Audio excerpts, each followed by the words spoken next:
my god! Oh my god! I think that was the craziest story that I've had. And he watched his friend smoke it. Alright, so You have to cut it. Just all that should have just been one. To me, barbering goes farther than a haircut. It starts from a place of trust and leads into an open conversation about life. In the busy world we live in, it's a place where we can find rest, in a chair, where we can be ourselves, freely share and talk about God, our family, experiences, advice, and so on. It's a relationship that goes farther than just a customer.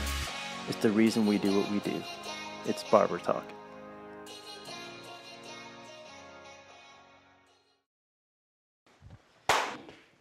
All right, what's the plan?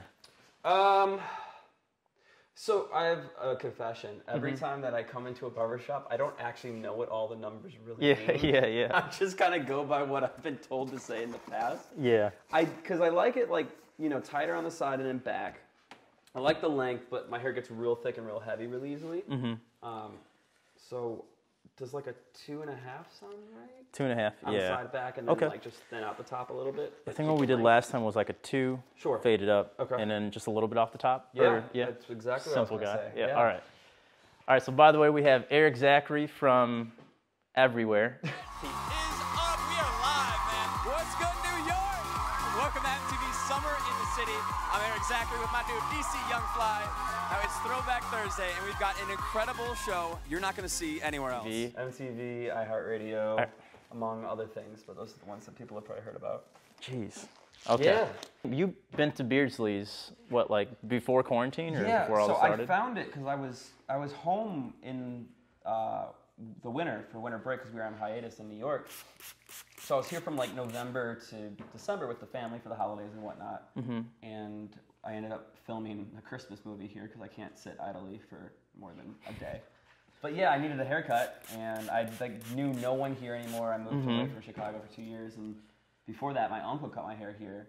So really? I didn't want to call up like a favor out of nowhere. Yeah, no, for sure. We haven't talked a lot, and hey, I need my haircut. So I was like, I'm just gonna go find a barber shop, and sure enough, like Beardsley literally popped up on Google because it's not far from where my parents live. That's cool. You grew up or live in Bartlett, or? Grew up in Bartlett, moved to the city, Chicago, for school and then work for the first 4 or 5 years of my life. Okay. Of like my career. Yeah. Then moved to New York for 2 years, now back in Bartlett for all of quarantine and all of that. Wow. Yeah, man. So you said right now you're in New York, or you're doing a... Well, yeah, so technically right now I'm kind of homeless. Like, not really, yeah. I'm crashing with the family right now. Because I was mid-move right when all of quarantine and COVID craziness started. Okay. So, like, I was getting ready to actually relocate to Nashville. And that was the plan up until about a month ago. And now it looks like things are changing for the better. And I might be more geared towards LA. So, but all of my stuff is still in New York. Wow. It gets complicated. Yeah. Okay. Yeah. So what do you exactly, like, what do you do exactly? So what's your gig? Well, my thing is, like, what I like to do is what you're doing right now. It's hosting, interviewing, cutting people's hair. No. Yeah. I do a little bit of, I've kind of taken that and then branched off into a lot of different lanes. Produce, direct, edit, radio personality. Everything. Yeah, everything. I'm just trying to make money somehow, man. Yeah. You got to keep fooling people and make them think you're good at something. Yeah. I remember you came in the first time, or it was the second time during the quarantine, and I cut your hair. Yeah, man. And then I remember when you first came in, I was like so tired, and I was just like, who is this guy who's talking like crazy? You weren't talking at all, dude. And like, I think you're the first barber that I've had, at least in like the last year, that like didn't want to like chat it up a little bit. And I sensed that. So I was like, no, I'm not letting this guy off the hook. I want to have a conversation. Yeah, and honestly, that is like my personality. I'm like very like chill, relaxed. Which, I'm working on talking to people more, but you're good at it. So that's what, like the minute I got you talking, I'm like, oh, he's not shy. He just didn't want to. Is this something I did? I know with you living in New York, actually, Mike Hudson, he's recording right now, and he wanted to ask a question. Okay. Pizza, Chicago pizza or New York pizza? Dude, I've been asked this like literally every day since I moved. I'm not a big fan of Chicago pizza in general, ever since like, I lived here. Because when people say Chicago pizza, they generally mean like deep dish. Yeah. And I'm not, that's true. It's good, but it's not pizza to me. You're right. If it weighs more than like, a skateboard, it's not pizza. No, you're right. I like a good thin crust, like a solid thin crust. Chicago pizza's good, but New York's, it outweighs it. Are you serious? I'm serious. I've never had New York pizza. It's good, man. You got to go to the right spot though. Yeah. Because there's so many, like, obviously that's their thing. So like, there's so many. They call them dollar pizza joints. Yeah. They're like on every corner. Literally cost $1. And that's not good pizza. Don't do that. I mean, it's cool if you're hungover. Yeah. That's about it, though. That's everything else. You got to go to the right spot. Man. Like, if I were to go to New York right now, what is the pizza spot? Bleecker Street, man. So, you live in Manhattan, right? I know we were talking about how expensive it was for you to live in Chicago. Yeah. And then compared to New York and Manhattan, like, that's ridiculous. It's like buying a really nice model car that you spend like a good amount of money on, like a couple hundred, and that's like living in Chicago. And then New York is like the actual car that it's a model of.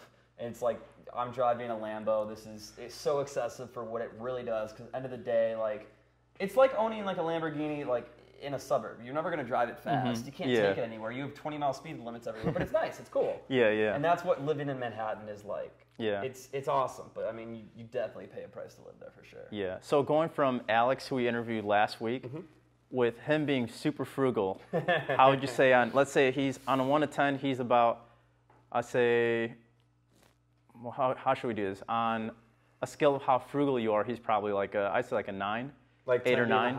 10 being the highest, most frugal. Like you're not spending money at all. I'm probably a 3.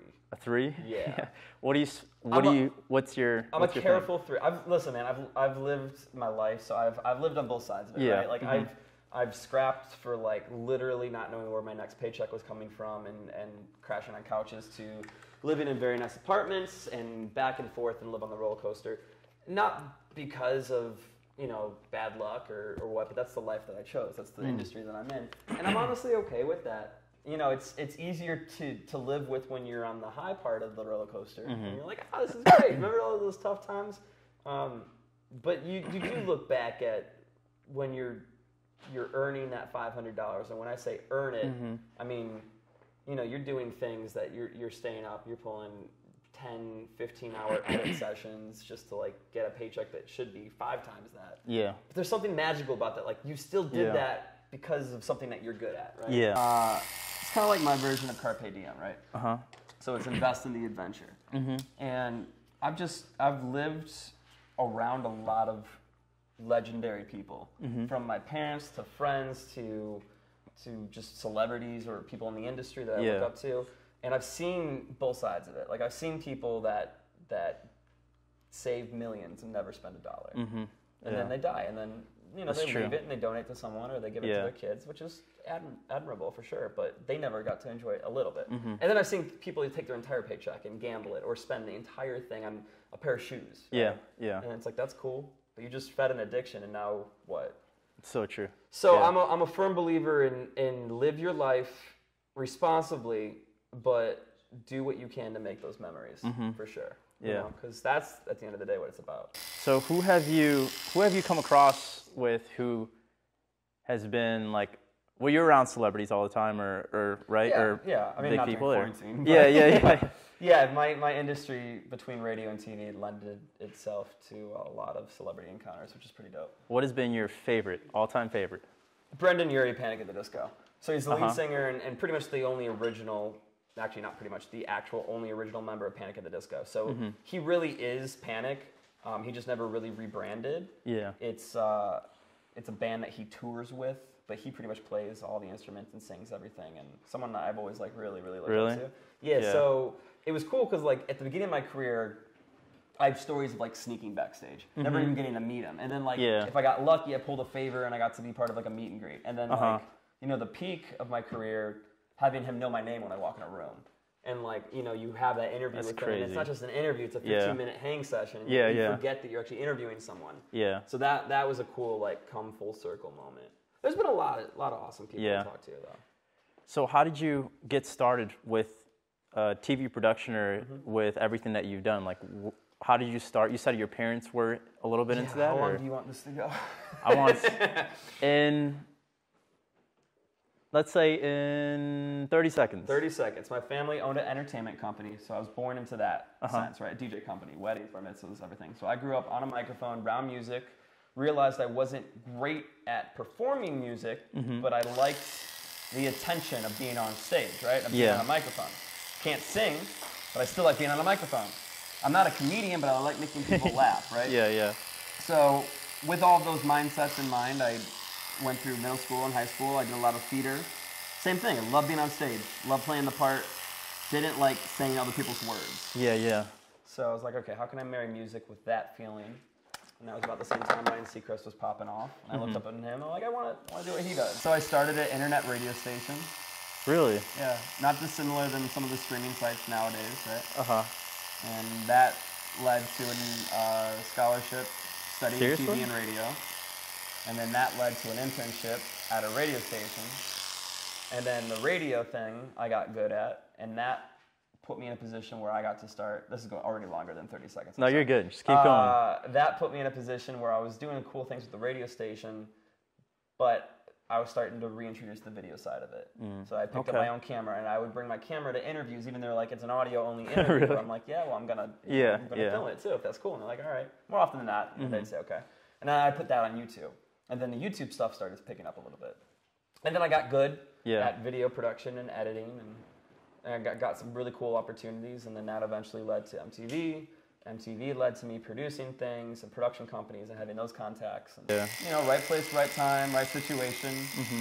I mean, at the end of the day, I was born into a family that supported it too, you know? I can't tell you how many talented people I've met that, you know, they were set behind the 8 ball just because their dad or mom thought they should be a doctor and not an actor. It's so true, know? So I never had that issue. My parents from day one were like, whatever you want to do. Like, and especially if it's performing, we'll do everything to make it possible. That's amazing. Wow. What's like the most jarring thing that someone's told you in a chair? Like, has a dude ever just sat down and was like, I just got divorced, and you're like, we didn't even start the haircut yet? Devon has stories. I mean, I could tell the story. All right, come on, Devon. Okay, Devon, you're the barber. Go ahead, tell the story. Come up here. Come, let's go. Take over for a second. Let's go. Come on. Let's go. We got. What is it? D-Will cuts? Come over here. Does he know how to cut hair? Because I've never actually seen him cut hair. Every time I've been in the barbershop, he's just like chilling on TikTok. So I don't know if he knows how to cut hair. Exposed by someone who's only met him, once? I've met him twice. Twice? Yeah. All right, Devon, you're not really going to cut his hair though, right? Nah. Okay. You're just acting like it. Okay. Nah, so, I mean, you could censor this or whatever, but... Wait, come here. You know, we get some B-roll shots. Get closer with that mic too, because he's not mic'd up. Yeah, I'll say it. But like during lockdown, we had a bunch of like, you know, cuts we had to fix and stuff like that. Oh yeah. So you're actually cutting them. I know. Okay, go. We had this one dude come here, and you know his friends ended up cutting his hair or whatever. Has a joke. He thought it was he was getting a real haircut or whatever. And then so he's like, turns out they're playing a joke on me. And you know, these guys are potheads, so they all smoking and stuff like that. And so has revenge to the friend that messed up his head. He's like, you know what? He waited for him to finish. He's like, you know what I did? I'm like, what? He's like, watch them smoke. Wait, no, I can't get that on. Oh my god! Oh my god! I think that was the craziest story that I've had. And he watched his friend smoke. Alright, so you have to cut it. Just all that should have just been one thing. And just have the reaction. Oh my god! Yeah. So. Do you actually know how to cut hair, or did you just plan that so you could? I'm good. All right. Damn, that's messed up. Oh man. You know what? That's what I get for trying to take over the interview.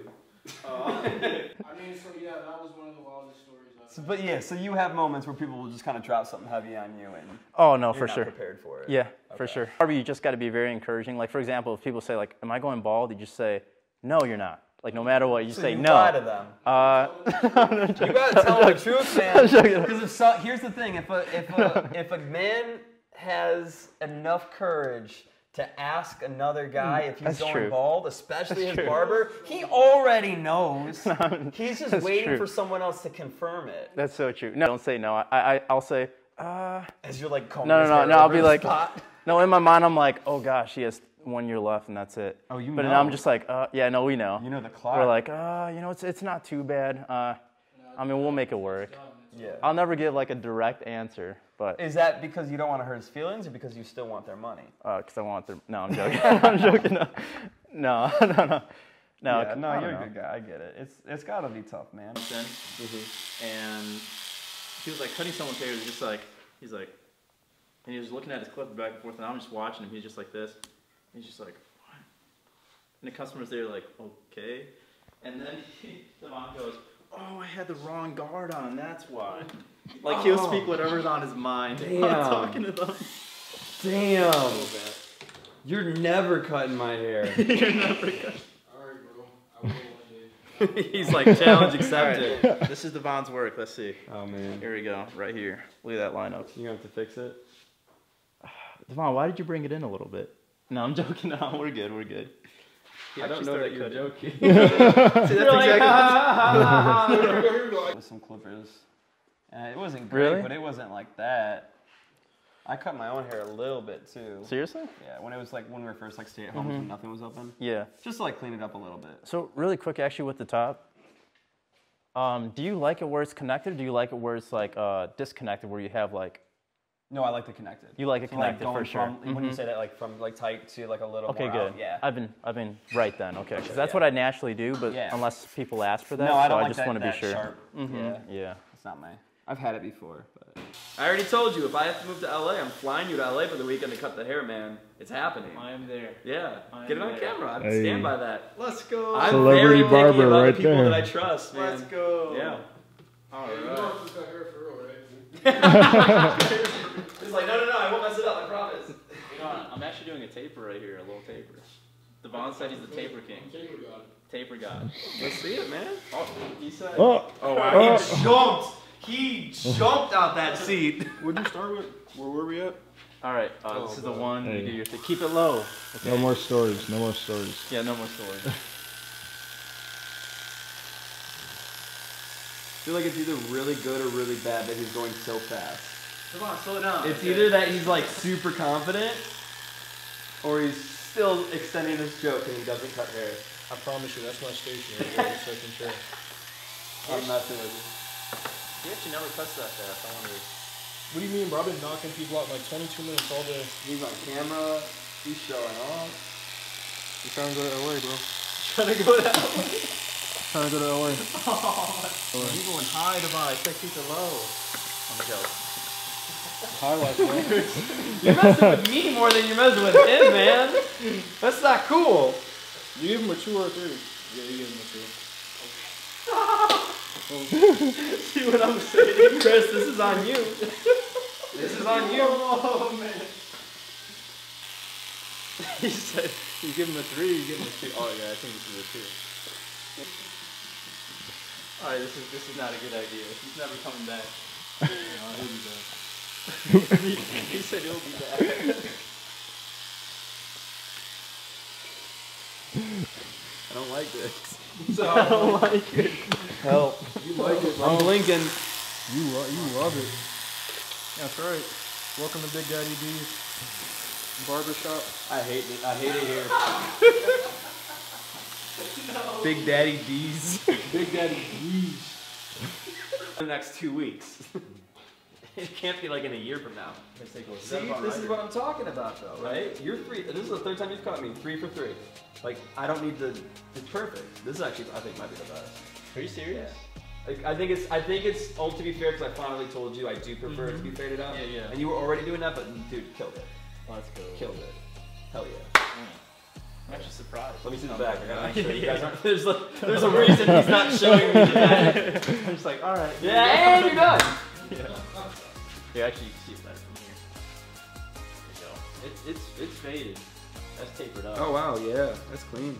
That's a Devon taper. It's high. I did say keep it low, but No, it looks good, man. It looks awesome. done. We're done. We're done. All right, man. We're interviewing you. That was fun. All right, that was actually a lot We gotta do an of fun. interview every time we do it. Oh, for sure.